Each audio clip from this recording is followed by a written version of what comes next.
Génération Samuel. C'est votre émission, notre émission, toujours sur FEPAB TV. Génération Samuel. C'est votre émission, notre émission. Bien-aimés dans le Seigneur, amis de Génération Samuel, chers internautes, bonjour et bienvenue dans votre émission GS Génération Samuel. Comme vous savez, dans cette émission, nous recevons de jeunes serviteurs de Dieu.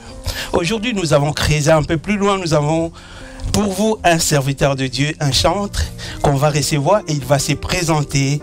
Donc voilà, à ma droite, j'ai le frère et je ne vais pas citer son nom, donc il va se présenter. Bonjour bien-aimé. Bonjour à tous, mon nom c'est frère Gino Lucala, je suis chantre, je suis prédicateur, je suis conférencier, marié, père de 3 enfants. Je sers le Seigneur au travers de la louange et l'adoration. Merci beaucoup, frère Gino Lucala, marié, père de 3 enfants. C'est une fierté pour vous, hein? C'est une grande fierté pour moi parce que le fait d'être stable à la maison est une bonne base pour servir le Seigneur. Merci beaucoup. Donc vous avez vous-même attendu, donc c'est un frère, prédicateur, chantre, adorateur. Donc il va nous expliquer tout cela en profondeur. Donc voilà, frère Gino, dites-nous un peu. Quand est-ce que vous avez reçu le Seigneur Jésus-Christ et d'être dans ces services-là? Je vais commencer par être dans ces services-là. En fait, je descends d'une longue lignée de serviteurs et servantes du Seigneur. Je peux juste citer les 2 dernières étapes. Je suis fils de pasteur. Okay. Ma mère est pasteur et mon grand-père était pasteur. Et j'ai grandi avec mon grand-père et j'ai bénéficié de tout ce qui tourne tout autour de cet environnement-là. Ce qui fait que dès mon bas âge, déjà j'ai chanté parce que j'étais dans cet environnement où les gens ne faisaient que chanter. J'ai prié.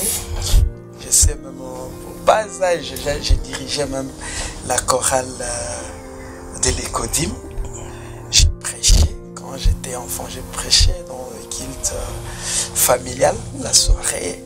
Oui. Les 3 quarts du culte, c'est moi qui prêchais. J'étais un petit enfant et mon grand-père me poussait dans ça parce que selon lui, il voyait qu'il y avait quelque chose, une onction dedans. Voilà. Et voilà, mais tout ce que je faisais pendant ces temps, je n'avais pas encore reçu Jésus comme Seigneur et Sauveur. Parce que recevoir Jésus comme Seigneur et Sauveur, il faut faire une rencontre personnelle avec Jésus. Mais tout ce que je faisais là, c'est parce que j'étais dans cet environnement-là. Je faisais même des jeûnes et prières, mais je n'avais pas encore, mais c'est parce que mes parents le faisaient, c'est parce que dans mon environnement on faisait ça. Mais c'est vers... Donc tu le faisais par coutume, quoi. Par coutume, par habitude, hein, voilà, par habitude, surtout que j'étais dans cet environnement-là. Comme les fils d'un charpentier, les fils d'un menuisier, par exemple, qui aura la facilité, par exemple, de savoir raboter une planche, tout ça, parce qu'il voit que son père le fait quotidiennement, tu vois. Il faisait, mais c'est vers mes 16-17 ans, entre 16 et 17 ans, que j'ai fait une rencontre personnelle avec Jésus. C'était lors d'une campagne d'évangélisation, c'est au stade du 24 novembre, c'est qui connaissent mon pays d'origine, le Congo, à Kinshasa. Voilà, c'est en ce moment-là que je reçois Jésus comme Seigneur et Sauveur. Mais avant ça, j'étais à l'église, je servais même à l'église. Donc ça, mais je n'ai jamais... Et je peux même vous choquer, j'étais même baptisé. Mais avant que je ne reçoive Jésus-Christ comme Seigneur et Sauveur. Okay. Donc ça veut dire le fait d'aller à l'église, c'est pas ça. Vous avez aussi souligné un grand point, un bon point, on va l'aborder aussi. Donc le fait aussi d'être baptisé, cela ne veut pas dire que tu reçois Jésus comme Seigneur Sauveur. ben non. Ben non, pas du tout. D'être baptisé à un non, pas du tout. Donc, comme moi, je m'excuse, à l'époque, ceux qui veulent baptiser, qui veulent être baptisés pour donner leur nom, à l'église, je donne aussi mon nom. On a commencé à suivre les affermissements, et trucs comme ça, on était baptisés. Mais je n'avais pas, j'insiste bien, je n'avais pas encore fait cette rencontre personnelle avec Jésus. Ok. Et pour vous, c'est quand cette rencontre-là s'est faite? C'est quand on reçoit Jésus-Christ comme Seigneur et Sauveur? Si ce n'est pas au moment du baptême. On reçoit Jésus lorsqu'on est conscient qu'on avait une vie qui ne plaisait pas à Dieu et qu'on veut faire un switch, on veut changer, on veut marcher avec lui, on veut le laisser lui, Jésus, nous conduire. On veut lui laisser la première place. On veut lui laisser prendre toute la place dans notre vie. Bref, l'accepter comme Seigneur et Sauveur. C'est en ces moments-là. Donc, quand on prend le baptême, donc on ne le reçoit pas encore comme Seigneur et Sauveur. Non. J'ai dit, c'est important d'être baptisé d'eau, mais surtout d'esprit. Hein? Ok. En baptême d'eau et d'esprit. C'est important d'être baptisé d'eau parce que ce sont des règles. Donc, on reçoit Jésus comme Seigneur et Sauveur quand on est baptisé du Saint-Esprit. Oui, je dis c'est important d'être baptisé d'eau. Oui, je vais aller avec mes explications. Okay. C'est important d'être baptisé d'eau et d'esprit pour enfant de Dieu. C'est très important. Mais ce que j'ai tenté de dire, c'est que il peut y arriver que quelqu'un soit baptisé d'eau, mais par formalité. Hein? Alors qu'il n'a pas encore, ça ne vient pas de lui. Après la rencontre avec Jésus, il dit, ok, je dois me faire baptiser d'eau et je serai rempli du Saint-Esprit. Non, c'est peut-être l'environnement, peut-être la mode. Ah, les gens de mon âge sont baptisés, après le baptême, c'est la fête et tout comme ça. On peut, comme moi. Voilà. Mais en ces moments-là, j'insiste, quand j'étais baptisé d'eau, je n'avais pas encore fait une rencontre personnelle avec Jésus. Voilà. Donc voilà. Être baptisé d'eau, cela ne veut pas dire que tu as reçu directement, automatiquement, les Jésus-Christ comme Seigneur et Sauveur. Comme a dit notre invité aujourd'hui, Frère Gino Lucala. Merci beaucoup. Donc je crois que vous avez fini à vous présenter ou bien vous avez encore quelque chose à dire? Non, c'est tout. Ok, voilà. Donc, vous êtes prédicateur, chantre? Je suis prédicateur, je suis chantre, je suis conférencier. Je suis responsable des groupes des jeunes depuis longtemps. J'encadre, j'œuvre souvent dans la jeunesse. J'encadre beaucoup de groupes des jeunes. Je conduis mais je suis conducteur de louanges et d'adoration. Ok. Donc, la plupart aussi, beaucoup de chantres sont aussi des prédicateurs. Oui, parce que il y a juste une petite frontière, même pas, mais parce que on prêche déjà dans la chanson, donc c'est facile à un chantre d'être un bon prédicateur. Donc on peut aussi vous consacrer pasteur. On ne devient pas pasteur parce qu'on sait prêcher. J'ai dit on peut aussi vous consacrer pasteur. Oui, mais j'ai dit d'abord, c'est pas parce que je sais prêcher qu'on doit me consacrer pasteur.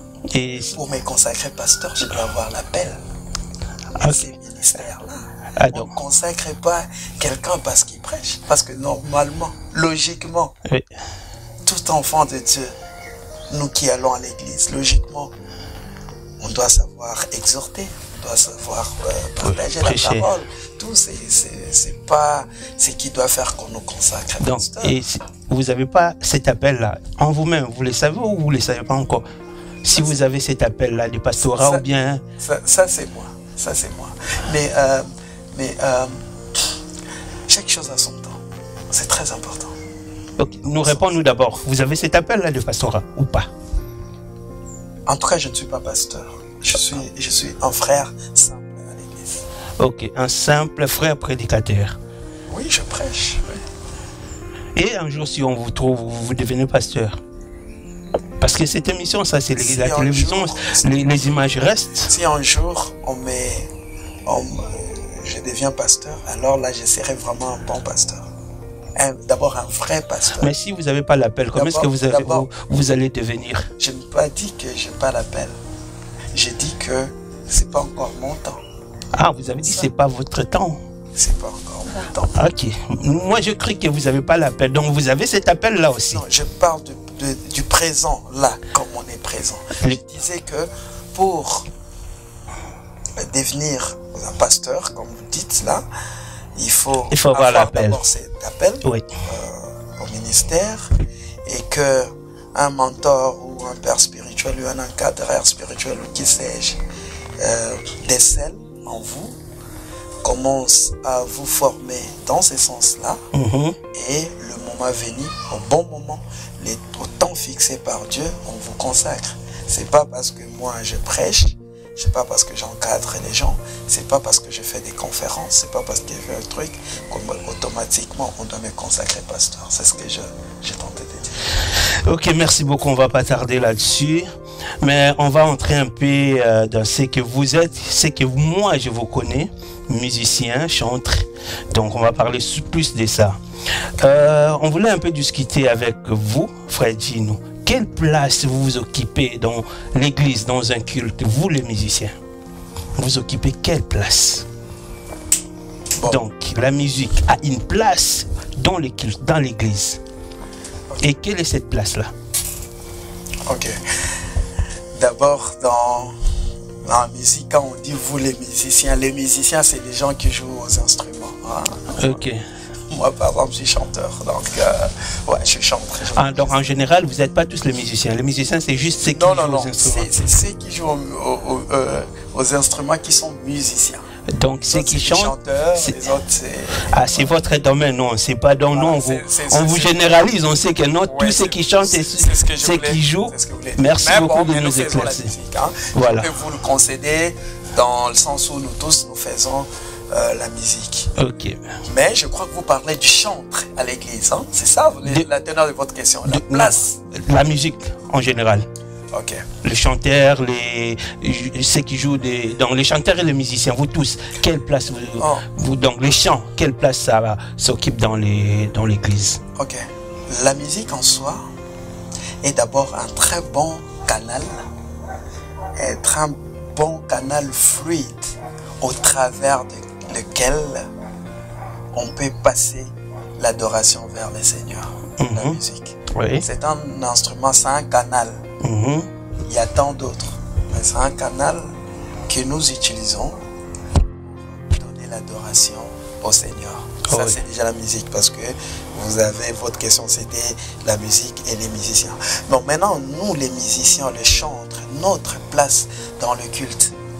Les chantres ont quand je dis chantre, je mets tout le monde, même les instrumentistes. Non, il n'y a pas de souci. Permettez-le-moi. Le chantre ont une place prépondérante dans le culte. Une place très très importante. L'importance de chant, c'est nous sommes au service. Nous sommes au service pour faire des louanges au Seigneur qui conduit les peuples de Dieu dans l'adoration. Nous faisons la louange qui conduit le peuple de Dieu dans l'adoration du Seigneur. Okay. Voilà, et c'est une place très très importante. Quand je vois encore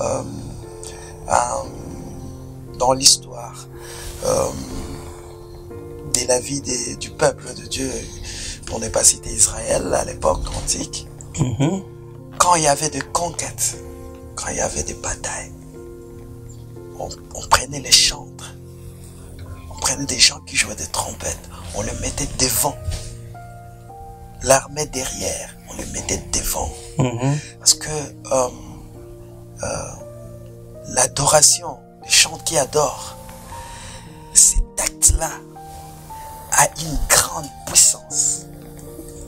même pour s'aimer la terreur dans les camps du diable. On a vu dans d'autres histoires dans la Bible, pour ne pas citer la conquête de Jéricho par exemple, juste en louant les seigneurs, le mur de la ville s'est écroulé. Ça veut dire que la place du chantre dans les cultes est une place très très importante. Et en plus, et surtout, le culte que nous venons offrir à l'Éternel bon nombre de fois, surtout dimanche à l'église, c'est un culte de louange et d'adoration. C'est un culte de louange. Nous venons vénérer, élever, célébrer le roi des rois. Ça veut dire que les gens qui sont au service pour ramener les cœurs des enfants de Dieu vers leur Père au travers de la musique, ils ont une place très très importante, une place prépondérante dans le culte. Ok, donc les musiciens ont une place très très importante dans les cultes. C'est ce que j'étais en train de dire. Vous êtes sûr? Oui, enfin, je l'ai appuyé avec des histoires de la Bible. Je ne suis pas en train de dire des choses que je prends dans le vent. Je viens de faire une illustration avec la conquête de Jéricho. Je l'ai dit ici, pour ne pas citer plusieurs exemples. Donc, voilà. Ok, mais je voulais encore poser une question. Quand est-ce que cette musique-là devient spirituelle? Parce que dans la Bible, on voit dans le livre des Éphésiens, on dit que non, chanter à l'Éternel des cantiques spirituels. Donc cela veut dire qu'il y a aussi des cantiques qui ne sont pas spirituels. Vous, quand vous adorez, quand est-ce que vos chants, vos adorations parviennent à Dieu, conduisent vraiment le peuple de Dieu dans le canal de la louange pour adorer leur Dieu, comme vous avez dit? La Bible dit: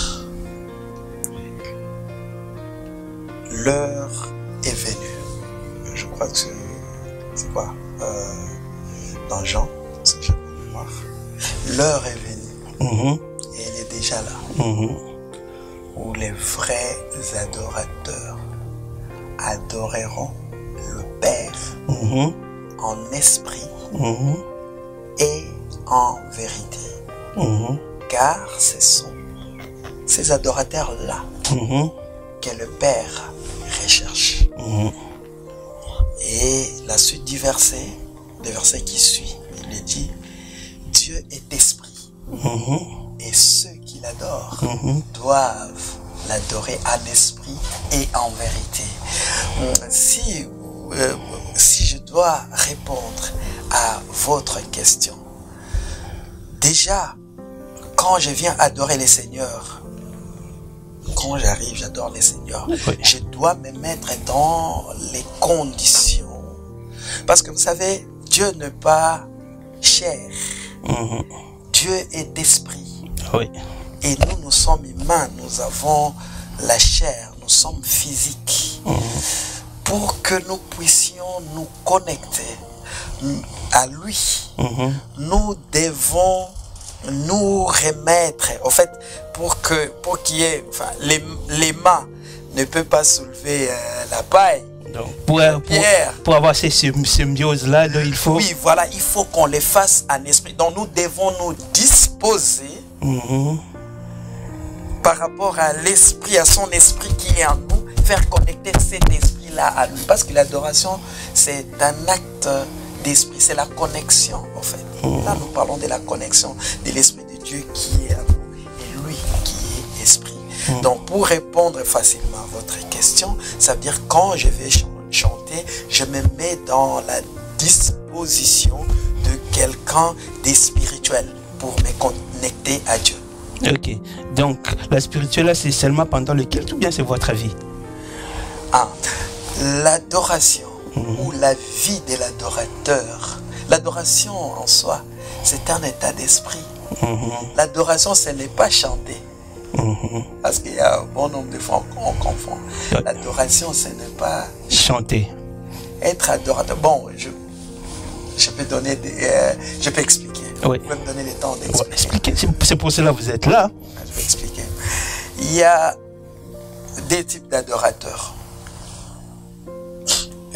du point de vue définition, il y a deux types d'adorateurs. Le premier type, c'est tout chrétien qui a reçu Jésus comme Seigneur et Sauveur, qui appartient à Dieu. C'est une adoratrice, c'est un adorateur de Dieu. Ça, c'est comme ça. Ok? Tout celui qui a reçu Jésus comme Seigneur et Sauveur, c'est un adorateur. C'est une adoratrice. On doit adorer Dieu, on doit célébrer le Seigneur. Ça, c'est un. Mais il y a un autre type d'adorateur, nous, qui sommes chantres, qui conduisons l'adoration dans le culte particulièrement. Ok? C'est parce qu'il faut lever l'équivoque. Il faut enlever l'amalgame qui est là. Donc, d'abord, comme pour tout enfant de Dieu, pour tout adorateur et adoratrice, c'est un état d'esprit. Il faut... La bonne adoration, c'est quoi? C'est marcher selon les préceptes de Dieu. C'est respecter ses commandements. C'est suivre sa voie. C'est faire ce que lui veut que nous puissions faire. Ce n'est pas faire ce qu'il ne veut pas que nous puissions faire. Ça, c'est l'adoration à Dieu. Ça, c'est l'adoration. Dans la globalité. Je vous écoute, je vous écoute. Ça, c'est l'adoration. Donc, être adorateur, c'est pas seulement quand on vient chanter. Non, c'est un état d'esprit. C'est la vie, c'est notre vie. L'adoration, c'est une vie. Oui. Partout, tu es adorateur, pas seulement à l'église, mais tu es adorateur partout. Dans quoi que tu fasses, tu dois savoir que tu es adorateur. Un adorateur de Dieu ne fait pas n'importe quoi. Un adorateur de Dieu ne se comporte pas n'importe comment. Et ça, c'est pas seulement à l'église, mais partout. Merci beaucoup, frère Gino. Merci beaucoup. On va revenir là. On va encore rentrer dans l'église. Parce que vous avez bien souligné que non, l'adoration, c'est une vie. Donc, tout chrétien est un adorateur de Christ. Et alors, on rentre un peu dans l'église. Je vous connais, frère Gino, et je connais votre vie à l'extérieur. Parce qu'il y a beaucoup de désordre dans les églises. Je connais votre vie à l'extérieur de l'église. Je précise bien. Et je vous trouve dans l'église en train de conduire l'adoration, comme vous le dites là. Mais votre vie à l'extérieur ne reflète pas ce que vous êtes dans l'église. C'est la faute à vous, les dirigeants ou l'encadreur de ces gens-là, les adorateurs, ou bien c'est la faute au pasteur. Parce que si moi, je vous connais, donc je connais votre vie à l'extérieur, que vous êtes passé, que vous reflétez en l'intérieur. Donc cela veut dire que il y a aussi des soupçons. Peut-être le pasteur aussi laissé, peut-être aussi l'église laissée, mais on laisse ce genre de personnes conduire l'adoration à l'église. À qui est la faute? Merci beaucoup pour la question. Ne deviens pas conducteur d'adoration qui veut. Cela veut dire? C'est pas parce que je sais chanter, ou parce que je sais jouer à la guitare, ou parce que j'ai une belle voix, que du jour au lendemain, je suis conducteur d'adoration dans une église. Pour être conducteur d'adoration, il faut être préparé à ça. Il faut être mis à part pour ça. Je m'explique. Parce que le travail de conducteur de louange et d'adoration a beaucoup d'embûches, je vais dire. Il y a beaucoup de problèmes. Il faut se comporter d'une telle façon, d'une telle manière. Il faut être exemplaire. Il faut qu'on retrouve les fruits d'esprit en vous. Il faut, parce que la Bible dit qu'on ne donne que ce qu'on a. Si vous devez avoir cette charge de conduire les cœurs du peuple de Dieu vers le Seigneur, vous devez être un canal pur. Vous devez être, comment je vais dire, un canal fiable. Un canal fiable. Pas impur, pas quelqu'un qui se comporte de n'importe comment, pas quelqu'un, comme vous venez de le dire, dehors, il est comme ça. Parce que, permettez-moi, oui, pour être un adorateur, conducteur d'adoration ou un adorateur, vous devez d'abord connaître Dieu. Je disais, pour être un adorateur ou pour être un conducteur d'adoration, il faut savoir trois choses. Trois choses. Trois choses très très importantes.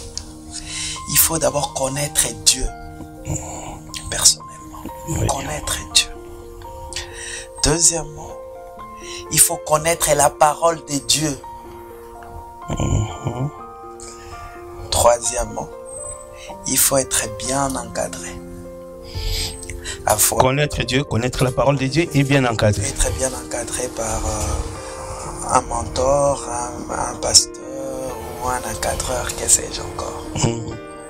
Pourquoi connaître Dieu? Parce que vous venez les servir. Oui. Vous ne pouvez pas servir ou adorer quelqu'un que vous ne connaissez pas. Impossible. Vous devez les connaître. Qu'est-ce qu'il est, qu'est-ce qu'il aime, qu'on fasse. Il faut ça, très important. Deuxièmement, il faut connaître sa parole. Sa parole, en fait, c'est comme un code de la route pour les conducteurs. C'est comme la constitution pour un pays. Ça veut dire que c'est sa parole qui nous montre la manière dont nous devons marcher. Ok. Donc là, c'est les qualités d'un adorateur. J'ai dit trois choses qui doivent connaître. Donc, trois choses qu'il doit connaître, oui, ok. Troisièmement, être bien encadré. Parce que ces derniers temps, il y a beaucoup de grands serviteurs. Je vais le dire malheureusement. Parce que peut-être qu'on a la chose de Dieu, on a un grand ministère, mais on n'a pas quelqu'un qui vous encadre. On tombe facilement dans les dérives. Dans les dérives. Ouais. Il y a des gens qui ont bien commencé à courir, mais peut-être ayant personne pour bien encadrer les choses, on tombe dans la dérive. Donc voilà pourquoi je disais c'est très important pour connaître ces trois choses. Mais moi, je voulais savoir à qui la faute quand ces gens qui n'ont pas ces trois choses-là conduisent le culte. C'est qui les laisse, vous, les chantres, ou c'est les pasteurs? Il faut savoir que, moi, je veux un coupable. Il faut savoir que non, on ne parle pas en termes de coupables. Moi, je cherche comment est-ce que quelqu'un qui ne reflète pas l'humain. Je n'ai pas eu mandat de juger ou condamner les serviteurs d'autrui. Ok, ça va alors. Donc, nous, on veut juste savoir. Parce que nous, ici, en génération Samuel, on veut juste savoir comment est-ce que comment est-ce que ces choses-là sont arrivées là. Je vais bien expliquer sans complexe. Merci beaucoup. Dans nos églises locales, dans nos églises, oui. Tout ce qui s'est fait, c'est sous la supervision du leader, du pasteur, de l'apôtre, du prophète. C'est sous la supervision du leader. Oui. Il y a beaucoup de dérives ces derniers temps, peut-être parmi nous les chantres, ou que sais-je encore. C'est parce qu'un frère va se pointer à l'église. Parce qu'ici, surtout nous ici, en Europe, dans nos églises, on est en carence de musiciens.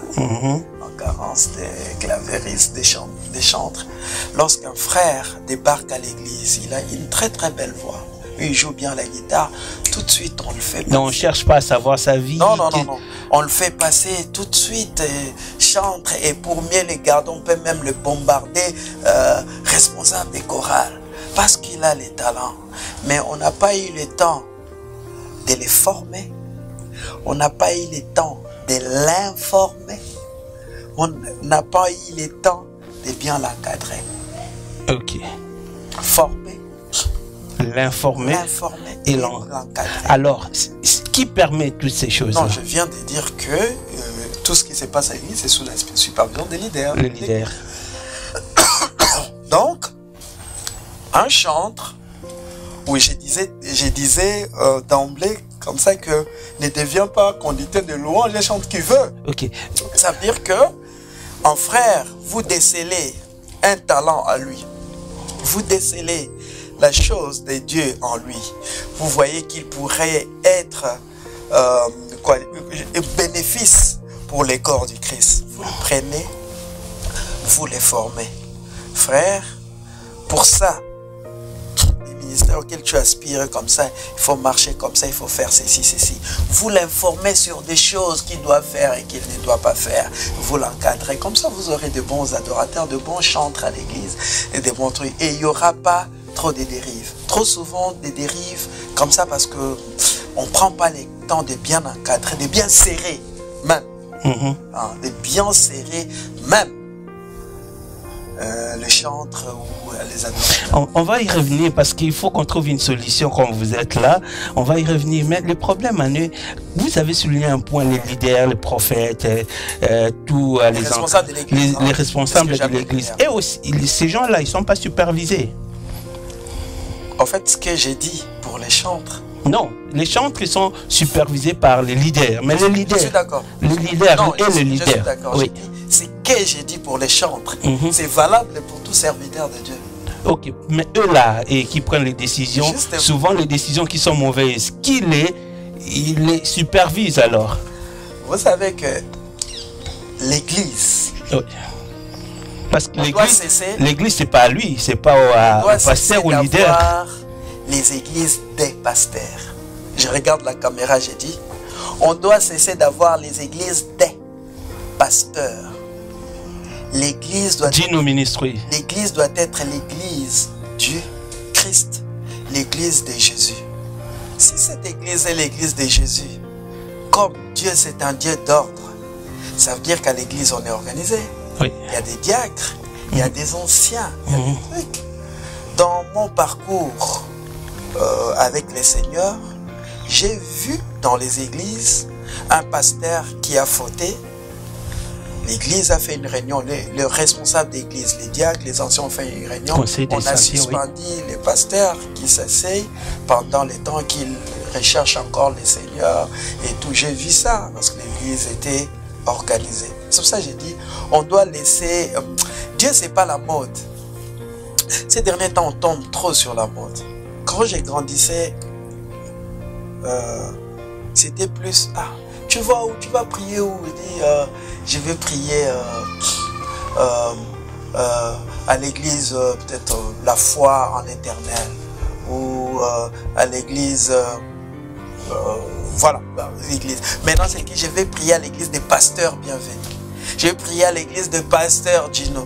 Et les serviteurs de Dieu tombent facilement dans ces dérives-là, de confondre, de croire que l'église, c'est à lui.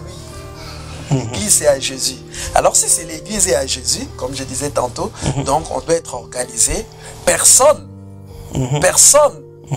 n'est non seulement irremplaçable, mais personne ne peut prétendre tout faire ce qu'il veut faire. Tu vois, c'est ce qui amène des dérives, que ce soit au niveau des chantres, que ce soit au niveau des prédicateurs, au niveau des leaders d'église. Et aussi, quand on est serviteur de Dieu, leader d'une église, ayez même un mentor ailleurs, ou de conseiller spirituel, je ne sais pas comment les appeler, ou peut-être ton père spirituel. Quelqu'un qui peut te remettre sur la route. Avoir quelqu'un qui doit te dire que Gino, ça c'est pas ça, ne fais pas ça. Si dans la vie, on n'a pas quelqu'un qui peut te dire non, qui peut aller à l'encontre de ce que tu penses et que tu changes ta façon de penser, la chute est proche. Ok, merci frère Gino. On va aller un peu plus loin. On va toucher juste, on va rester dans ces points-là. Un pasteur adultère. Donc voilà, un pasteur adultère qui a commis l'adultère avec une sœur de l'église et le pasteur reste toujours responsable de cette église-là et il n'y a personne qui l'a révoqué. Dans cette église-là, parce qu'on doit trouver une solution. Dans cette église-là, c'est une église de Christ ou bien c'est son église? Pourquoi il continue toujours à œuvrer et à diriger? C'est ce que je viens de... La réponse est dans tout ce que je viens de dire. Oui, mais pourquoi? Donc il n'y a pas les conseillers. Parce que nous avons fait des églises, les églises des pasteurs. Ça veut dire que si l'église est à moi, c'est comme, c'est ma boîte. C'est ce qu'on dit, nous, dans ma langue, les Lingala, on dit « Akop Nangai ». Je dirais donc, ça veut dire que, bon, toi, tu ne vas pas venir te pointer, tu as fait du mal là-bas, c'est ça. Et nous, maintenant, les fidèles.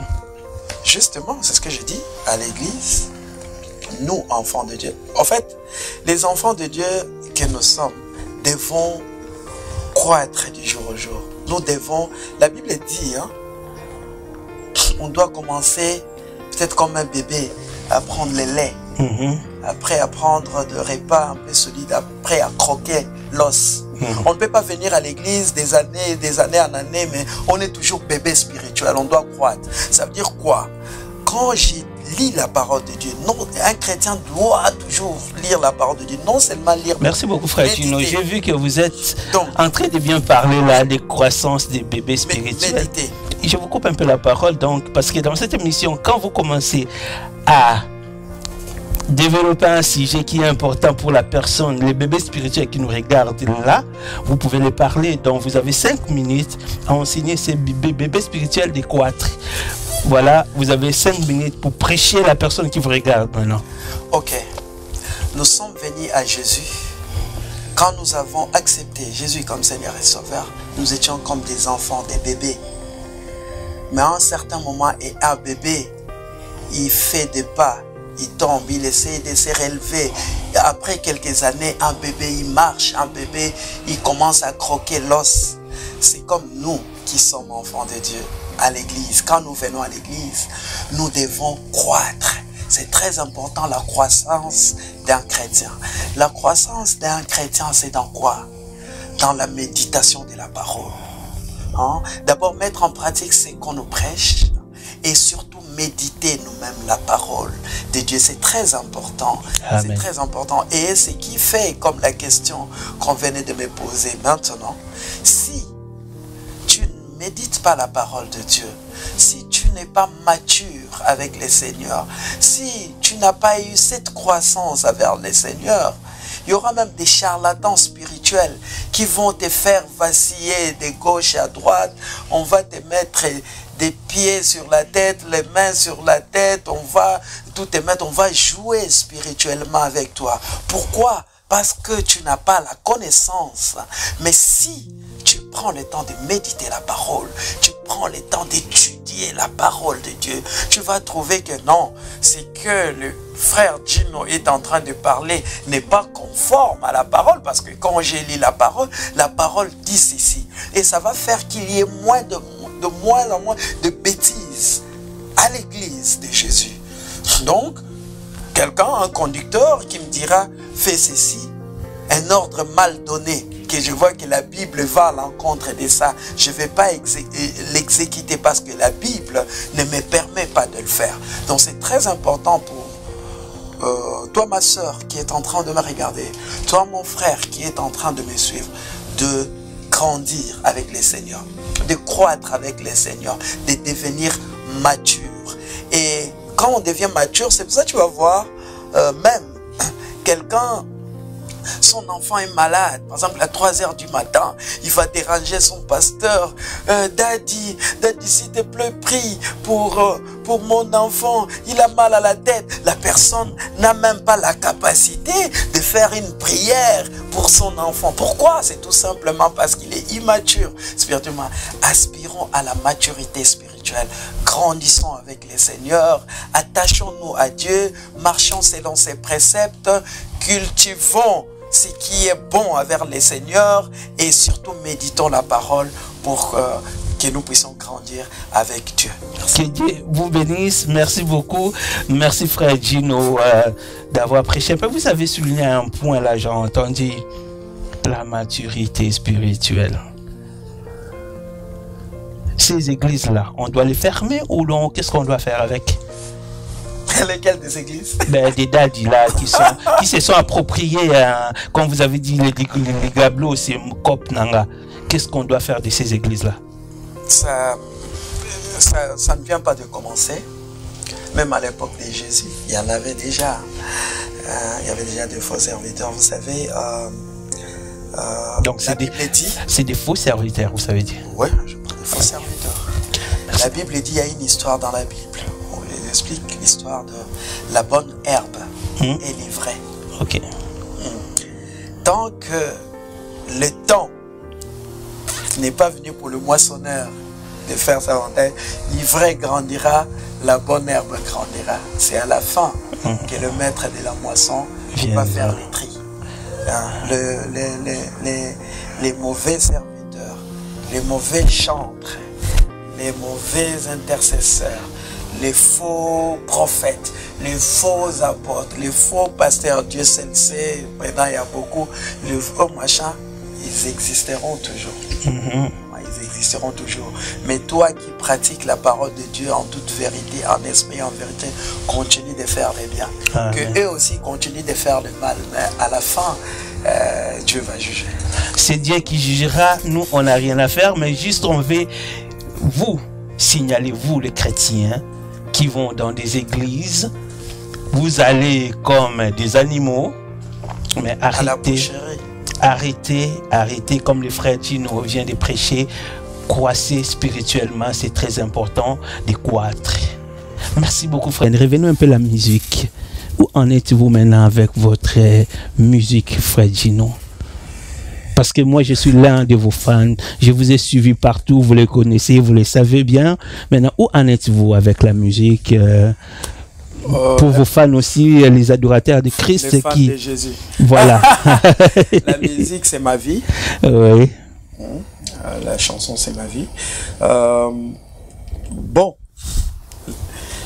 Qu'est-ce qu'il fait dire? Vous avez arrêté la musique? Vous continuez toujours? Où en êtes-vous? Où en êtes-vous? Bon, et on venait de faire, comme vous le connaissiez, on venait de faire un grand concert ici à Bruxelles. Et ces concerts-là avaient demandé beaucoup d'efforts, beaucoup de sacrifices, beaucoup de temps, beaucoup de choses. Ça nous avait vraiment pris trop de temps, trop d'énergie. Voilà, on était un peu, on devait prendre un peu de repos en ce qui concerne ici l'Europe. Mais je viens vous dire que là, je reviens de l'Afrique. Je venais de faire un concert en Afrique. Il y a deux projets. Je suis au studio. Nous sommes au studio en Afrique. Ici, de gauche à droite. Déjà, bon, avec la chanson, déjà, je veux dire, on chante pas chaque dimanche. On est déjà dans l'une ou l'autre église pour adorer, louer les seigneurs. Ça, on le fait déjà. Pendant le confinement, ici, on fait des lives par-ci, par-là. Et on est là-dedans. Voilà, c'est à quoi le Seigneur nous a appelés. On est là-dedans. Amen. Vous avez dit, vous avez mis une pause pour ici l'Europe et pour les adorateurs de Christ qui adorent avec votre musique ici, qui aiment bien aller dans vos concerts. Et vous dites que vous avez mis une pause. Qu'est-ce qu'ils vont faire? On avait mis une pause. Maintenant, on est revenu. Ah, vous êtes revenu. Okay. On est revenu ici. Bon, c'est vrai que moi je suis pas un professionnel de la musique. Bon, les gens disent que je suis un professionnel de la musique, mais moi je le suis pas parce que je ne vis pas de la musique. J'ai mon travail, les gens savent, ceux qui sont près de moi savent que j'ai mon travail. Donc il y a les professionnels de la musique et les amateurs. Non, je ne parle pas en termes... Dans la musique chrétienne. J'ai fait la musique professionnelle, mais je ne suis pas un professionnel de la musique. Il y a une nuance là-dedans. Donc, j'ai fait la musique, une musique professionnelle, une musique dans les normes. Mais quand je dis je ne suis pas un professionnel de la musique, ça veut dire que je ne vis pas de la musique. La musique, c'est pas ma profession. Moi, pour moi, la musique, c'est mon appel, c'est mon ministère. Donc là, c'est ce que je voulais poser comme question. Donc, dans la musique chrétienne, on peut aussi vivre dedans et le professionnaliser aussi. Ouais. Ça veut dire qu'il y a des gens, il y a des frères que je connais, lui, son travail, c'est faire la musique. Il n'a que ça, donc c'est normal. C'est normal? Oui. C'est comme des pasteurs. Je connais plusieurs pasteurs à l'église. Il ne fait pas autre chose. Il fait que berger de son église, gérer l'église, et il a une fiche de paye à l'église. Donc c'est tout à fait normal. Son travail, c'est ça. C'est tout à fait normal. Oui, vous pouvez le prouver aussi bibliquement. C'est tout à fait normal parce que l'ouvrier mérite son salaire. Donc voilà, vous avez entendu frère Gino, mais on ne va pas l'aborder ces sujets parce que vous avez souligné un point qui nous pousse à vous réinviter encore dans cette émission et sur cette chaise, vous allez expliquer un peu qu'est-ce qui professionnalise? C'est là que tu peux vivre des pastorats, de la musique chrétienne, comme vous avez dit. C'est plus facile, c'est tout à fait introduire, hein, c'est plus facile. Non, vous gardez ça, non, introduisez comme ça, non, vous gardez ça pour prochainement. Voilà, donc on arrive à la fin de cette émission. Merci beaucoup frère Gino, et vous pouvez juste regarder cette caméra et saluer nos bien-aimés. Donc on se revoit prochainement, sûr et certain, pour aborder ces sujets que vous avez commencé. Merci beaucoup bien-aimés, c'était pour nous une joie que le Seigneur puisse nous donner l'opportunité de venir nous entretenir avec le serviteur de Dieu, mon bien-aimé, qui est là. Et nous sommes toujours là, suivez notre actualité. Voilà, nous avons besoin de vous. Et suivez-nous dans tout ce que nous faisons. Essayez de nous voir sur Internet, partout. Ou quand vous attendez qu'on ait un concert, venez pour qu'on puisse partager ces moments intenses d'adoration, de louange ou de prédication. Et soyez bénis, que mon Dieu vous bénisse abondamment. Mais la chose la plus importante que je peux dire en ces jours, c'est que Jésus revient bientôt. Jésus revient bientôt. Soyons prêts. Quoi que nous fassions, où que nous allions, où que nous dormions, mais il faut que ça reste au coin de notre cerveau, que Jésus revient bientôt. Et mon souhait est que tu sois prêt ou prête à aller à sa rencontre. Que le Seigneur vous bénisse, que mon Dieu. Que le Seigneur vous bénisse, tous les amis de FEPAB TV, la chaîne 100% chrétienne, et tous les amis de Génération Samuel. Jésus revient bientôt. Retrouvez-nous prochainement dans notre émission Génération Samuel.